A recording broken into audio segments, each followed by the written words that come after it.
Students, आइए बच्चों, आज हम आपको इसमें संवाद लेखन सिखाएंगे जिसका टॉपिक है सब्जी बेचने वाले तथा एक महिला के मध्य संवाद। बच्चों, संवाद लेखन जो होते हैं वो एकदम छोटे और स्पष्ट होना चाहिए। उसमें भाषा सरल होनी चाहिए।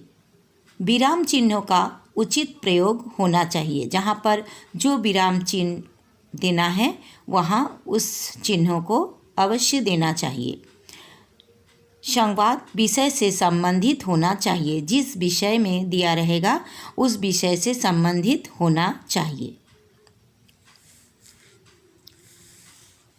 तो देखिए, हम आपको सिखाते हैं।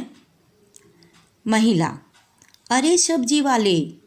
यहाँ पर पुकारने के लिए, बुलाने के लिए बोला जा रहा है, इसलिए यहाँ पर विस्मयादि बोधक चिन्ह। ज़रा रुक तो सही।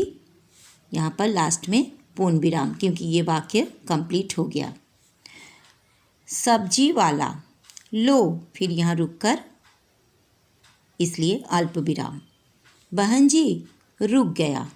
यहाँ वाक्य सेंटेंस खत्म हुआ, इसलिए यहाँ पूर्ण विराम। बताइए, फिर रुक गया थोड़ा, इसलिए अल्प विराम। आपको कौन सी सब्जी चाहिए? यहाँ प्रश्न किया जा रहा, इसलिए यहाँ पर प्रश्न सूचक चिन्ह लगाना है। महिला: मुझे टमाटर और कुछ अन्य सब्जियाँ लेनी हैं। पूर्ण विराम। वाक्य खत्म होने के बाद पूर्ण विराम का चिन्ह लगाया जाता है। सब्जी वाला: हाँ, फिर यहाँ रुकना है, इसलिए अल्प विराम। लीजिए। भिंडी, अल्प विराम, क्योंकि यहाँ बहुत सारे सब्जियों का नाम लिखा हुआ है, इसलिए यहाँ पर बीच बीच में अल्प विराम का चिन्ह दिया गया है। भिंडी, करेला, आलू, प्याज सभी है। महिला: टमाटर का क्या भाव है? यहाँ पर प्रश्न किया गया है, इसलिए प्रश्न सूचक चिन्ह लगाया गया है। सब्जी वाला: आज तो टमाटर 50 रुपये किलो है। फिर यहाँ पर वाक्य कंप्लीट हुआ, इसलिए पूर्ण विराम। महिला: इतने महंगे? यहाँ पर आश्चर्य हो रहा है, इसलिए विस्मयादि बोधक का चिन्ह।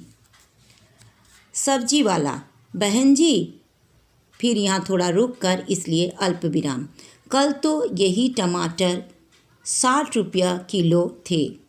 वाक्य खत्म हुआ, इसलिए अल्प, यहाँ पर पूर्ण विराम का चिन्ह लगाया गया। आज दाम कुछ कम हुए हैं। यहाँ पर वाक्य खत्म हुआ, इसलिए पूर्ण विराम।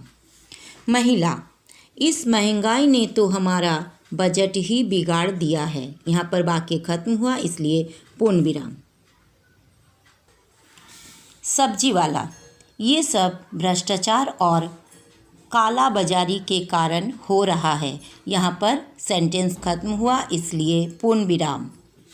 महिला: कारण कोई भी हो, फिर रुकना है थोड़ा सा, इसलिए अल्प विराम। पर पीस तो हम रहे हैं। वाक्य खत्म हुआ, इसलिए पूर्ण विराम। सब्जी वाला: हाँ, थोड़ा रुकना है, इसलिए अल्प विराम। ये तो ठीक है। वाक्य खत्म हुआ, इसलिए पूर्ण विराम। हम पर भी महंगाई की मार पड़ रही है। सेंटेंस खत्म हुआ, इसलिए पूर्ण विराम। महिला: अब तो आधे किलो टमाटर से ही काम चलाना पड़ेगा। तो बच्चों, इस वीडियो में मैंने कहाँ पर किस प्रकार से विराम चिन्ह को लगाना है उसको आपको लगाकर सिखा दिए, क्योंकि संवाद लेखन में बहुत ज़रूरी होता है उचित विराम चिन्हों का प्रयोग करना। जहाँ पर जो विराम चिन्ह लगेगा उसको वहाँ लगाना एकदम ज़रूरी है। और ध्यान रखिएगा, जो संवाद लेखन होते हैं वो छोटे होना चाहिए और स्पष्ट होना चाहिए। जिस विषय में दिया रहेगा उस विषय को लेकर ही संवाद लेखन को लिखना चाहिए। और इसमें ध्यान देना है कि आपको भाषा एकदम सरल होना चाहिए। तो बच्चों, अगर कोई भी टॉपिक में संवाद लेखन आएगा तो आप ज़रूर लिख पाएंगे। जिस विषय में दिया रहेगा उस विषय को उल्लेख करते हुए आपको लिखना है। और मैंने इस वीडियो में आपको सिखा दिए हैं किस प्रकार से आपको विराम चिन्हों का प्रयोग करके संवाद लेखन लिखने होगा। तो बच्चों, अगर आपको ये वीडियो अच्छा लगा, इस संवाद लेखन समझ में आया, तो लाइक कीजिएगा, अपने दोस्तों में शेयर कीजिएगा। और अगर आपने अभी तक मेरा चैनल को सब्सक्राइब नहीं किए हैं तो प्लीज़ सब्सक्राइब कर दीजिएगा। Thank you so much. फिर मिलते हैं नेक्स्ट वीडियो में। Bye bye.